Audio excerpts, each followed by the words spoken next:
kuko naniriwe muri iyi si ndetse no mu gihe cy'intambara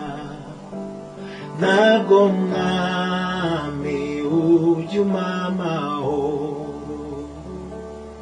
umpa kanya Yesu nze wegere kuko naniriwe muri iyi si ndetse no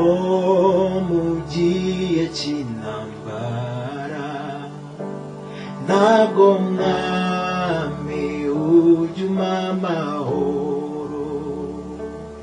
umpa kanya Yesu nze wegere kuko umwijima ukabije mu isi icyo nkeneye ni ukukwegera kugira ngo numve ijambo ryawe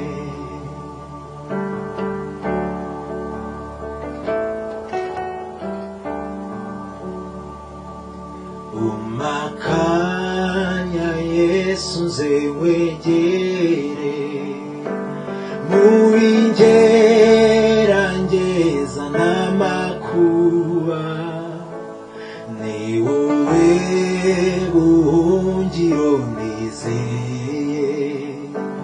mu gihe cy'akaga muri iyi si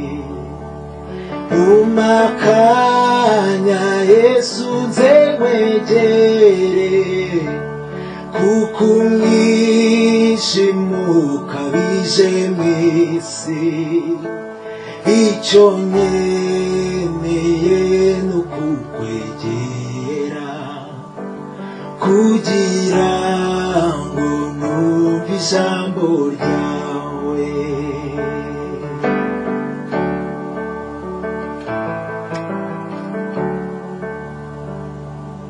umpa kanya Yesu nze wegere kuko wanyikorereye ibyaha ndumva nshaka kukubwira byose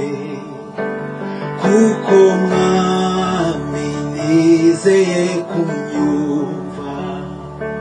umpa kanya Yesu nze wegere kuko umwijima ukabije mu isi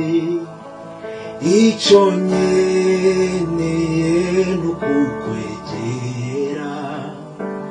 kugira ngo numve ijambo ryawe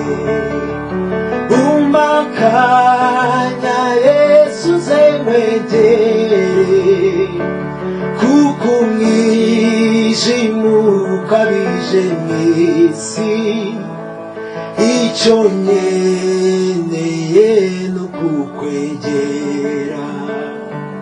kugira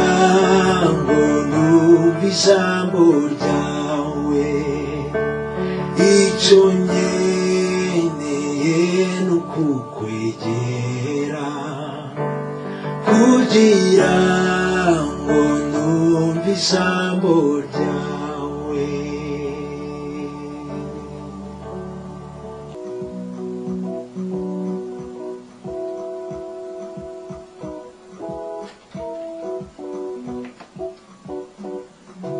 iyo ntinye ko kwizera kwanjye ari guke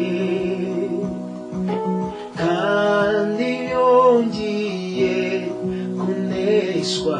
Yesu nimumfata Yesu aramfata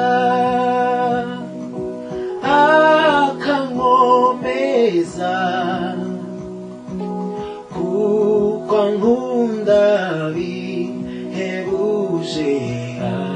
arankomeza urukundo rwawe heruki ntirwamufata sinamugundira ubwanjye tekaramfata Yesu aramfata akankomeza uko ankunda bihebuje arankomeza ntiyakundira ubugingo bwanjye kubura yabucunguje igiciro iteka aramfata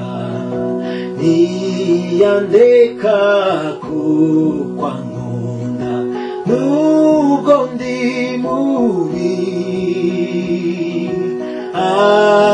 anyishimira uko nduwe iteka aramfata ntiyakundira ubugingo bwanjye kubura yabucunguje igiciro iteka aramfata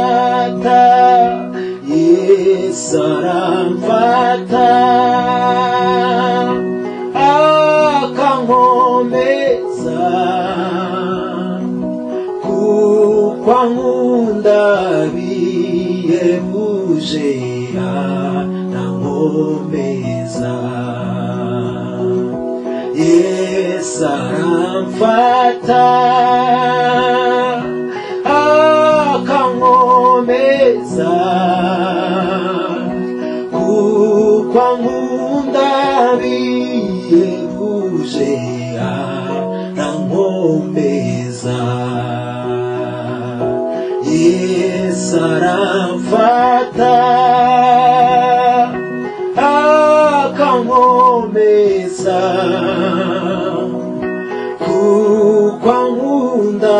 bihebuje